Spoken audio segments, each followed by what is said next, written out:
Во саботното издание на регионалните вести ќе гледате.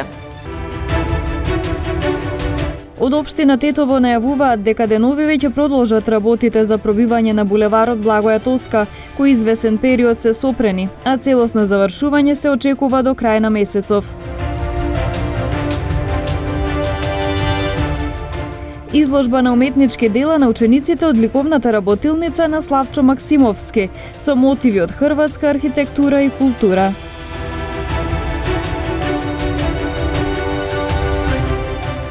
Во текот на вчерашниот ден санкционирани 17 технички неисправни возила и 25 пречекорување на максимално дозволената брзина.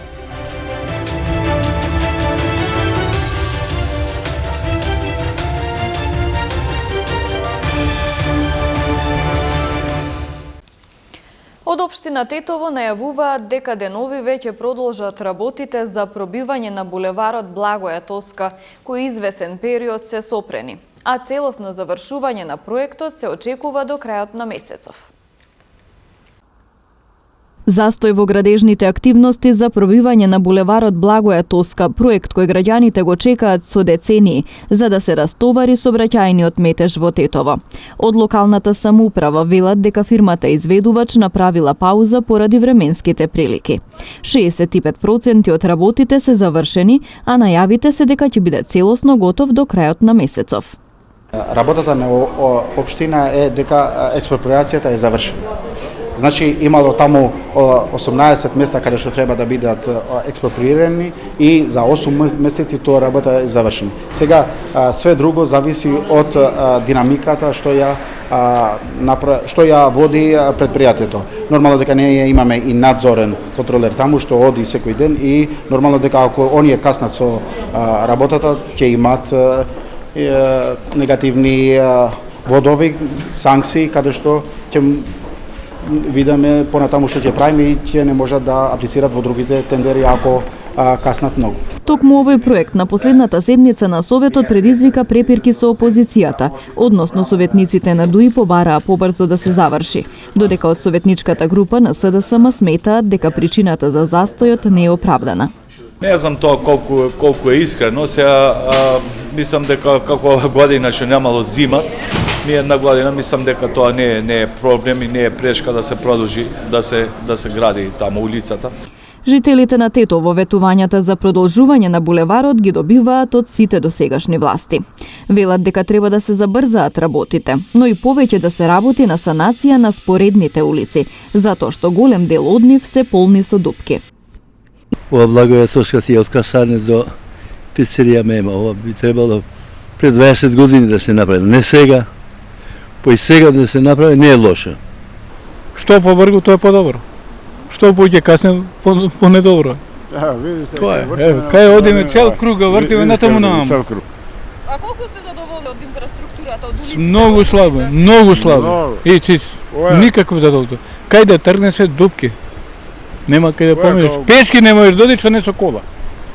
Ја не знам со коли како одат по овие дупки, ќе ги искршат нови коли, какви коли доаѓат да се кршат коли. Инаку за градот во кој владее сообраќаен хаос, сегашната локална самоуправа во програмата за работа за патната инфраструктура како приоритет издвои отварање на 3 булевари, како главна артерија на градот. Булевар Центар Илинден, продолжување на булеварот Благоја Тоска и булеварот Видој Смилевски Бато. Економската мерка за замрзнување на цената на лебот е ад-хок решение, кое што е практично од денеска за утре, а не е решение на долг рок кое може да обезбеди цена која што е прифатлива за граѓаните. Истакна председателот на ВМРО ДПМН Христијан Мицкоски при денешната посета на Свети Николе. Сите ние треба да се обединиме и да помогнеме граѓаните овие основни производи да ги добијат по најниска можна цена. Како е тоа? Тоа треба владата да ги поддржи сите оние кои што го произведуваат овој основен производ, за да можат граѓаните да платат најниска цена. Ние денеска за жал рушиме рекорди по инфлација, двојно поголема од онаа која што има во Европската унија. Немаме никаква економска политика, прават гол пиар сликајки се по маркети со 2 векни леб во раката, премиерот и останатите министри наместо да го решаваат проблемот. Едно дно, сеопшто дно, едно општествено ново кое што е втурна Македонија. И денеска ние во 21. век, наместо да зборуваме за вештачка интелигенција, да зборуваме за тоа како ќе инвестираме во напредни технологии, ние зборуваме дали ќе имаме леп. Ете, до таму не дотера оваа влада на СДСМ и ДУИ. Разрешениот министер за информатика за дојавите за бомби во интервју за Маквакс изјави: МВР работи по стар систем. Потребна е современа агенција за сајбер сигурност. Планот беше ова година да се креира и агенција за сајбер сигурност, која ќе биде исто така одговорна и една алатка за справување со проблемот со бомбите. Како што ни е законодавството сега, за тоа кај нас се занимава само МВР. И МВР значи има постар систем, а стариот систем вика ако има дојава негде за бомба, мора лично полицајци на МВР да одат, да проверат, да имаме агенција за сајбер сигурност, ќе има алатки кои во 95% од случаите може да констатират дали некоја дојава е лажна дојава и не треба во 95% од случаите МВР да оди на лице место. Само во можеби 5% од случаите каде алатките на Агенцијата за сајбер сигурност не можат тоа да го потврдат, тогаш МВР би отишла.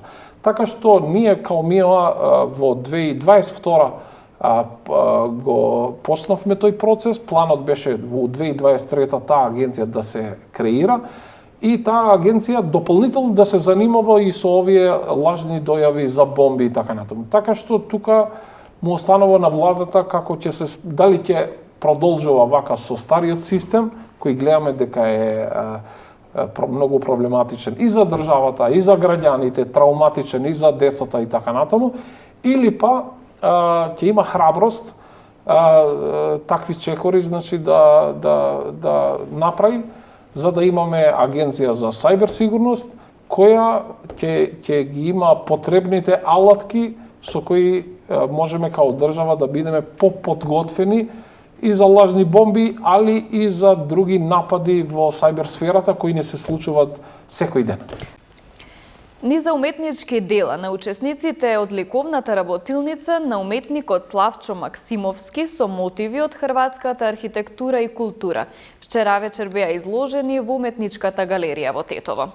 Изложбата меѓу многобројните гости ја посетија тетовскиот градоначалник и хрватската амбасадорка.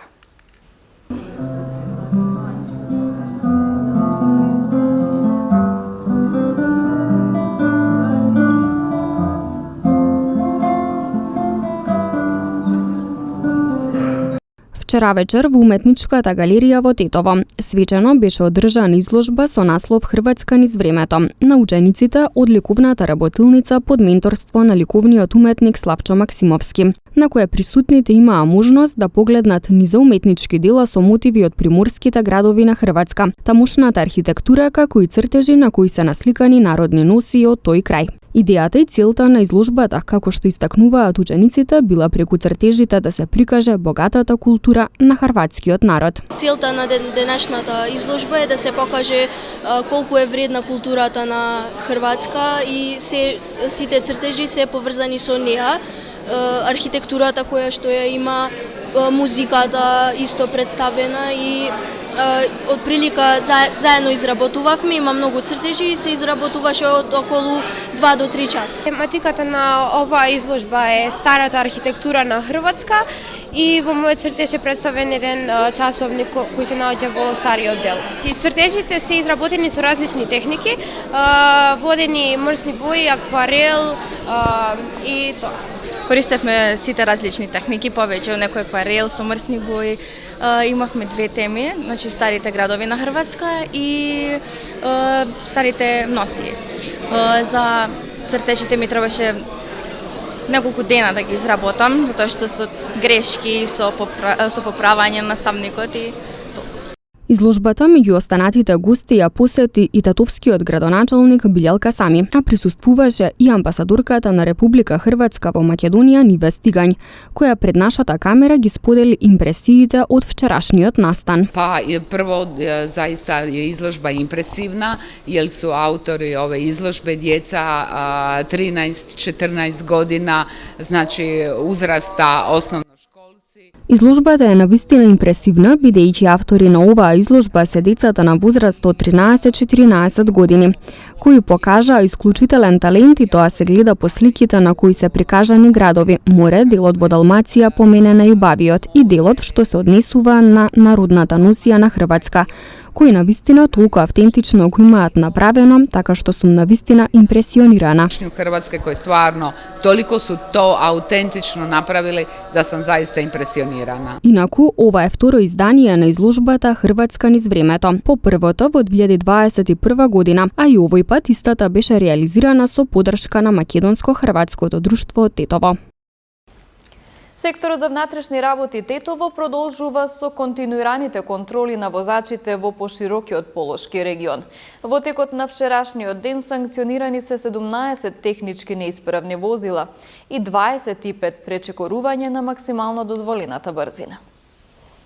Полициски службеници на СВР Тетово вчера од 9 до 13 часот на поширокото Тетовско гостиварско подрачје спровеле акциска контрола во која биле откриени и санкционирани 17 технички неисправни возила. Сите имале неисправни сопирачки и веднаш се исклучени од сообраќај. При контролата исто така санкционирани се и 6 возачи без возачки дозволи. Еден со важечка забрана за управување и еден кој не извршил технички преглед на возилото што го управувал. Покрај ова санкционирани се и 42 други видови сообраќајни прекршоци, од кои 38 во Тетовско и 4 во Гостиварско. Од 8 до 20 часот пак била реализирана уште една од серијата контроли во која биле откриени и санкционирани 17 пречекорувања на максимално дозволената брзина, 11 во Тетовско и 6 во Гостиварско, надвор од населено место. Едно од пречекорувањата во Тетовско било за повеќе од 70 км на час. Во акциската контрола санкционирани се и 8 надминувања на пропишаната брзина во населено место за 50 км на час. Во рамки на контролата констатирани и со соодветни поднесоци биле заокружени и 73 други видови сообраќајни прекршоци. СВР Тетово со совет и укажување до возачите да не тргнуваат на пат со неисправни возила, без положен возачки испит или со важечка забрана за управување, како и тоа да ја прилагодат брзината според условите на патот во и надвор од населено место и да придонесат за поголема безбедност на патиштата и улиците на Тетовско-Гостиварското подрачје. Од Управата за хидрометеоролошки работи прогнозираат дека следува период на променливо облачно време, повремено со појава на дожд претежно во западните делови од земјата, а ќе дува слаб до умерен претежно јужен до југозападен ветер, кој поинтензивен ќе биде во понеделник. Услови за поинтензивен дожд ќе има кон крајот на работната недела. Во падневните часови имаше повремени врнежи во Полошката котлина, тие во следниве неколку часа и до крајот на денот ќе престануваат, ќе продолжи да дува слаб ветер со променлив правец. Во текот на утрешниот ден променливо облачно време, предпладне со услови за појава на дожд во западните делови од Републиката и во Полошката котлина. Температурите наутро позитивни, во Тетово плюс 3 степени, а дневната до најмногу плюс 10 степени. Од попладневните часови ќе имаме повеќе сонце утре, ќе дува краткотрајно северен ветер, а потоа од понеделник ќе имаме претежно јужен ветер, променливо облачно време, повремено со врнежи од дожд, претежно на западот, па и во Полошката котлина. Утринските температури полека ќе се покачуваат, од среда на секаде позитивни утрински, а дневните температури претежно ќе бидат во интервал од 10 до најмногу 18 степени на југоистокот од средината на неделата. Во Полошкиот регион до 16 степен.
Ги завршуваме вестите. Имајте убав остаток од викендот. Пријатно.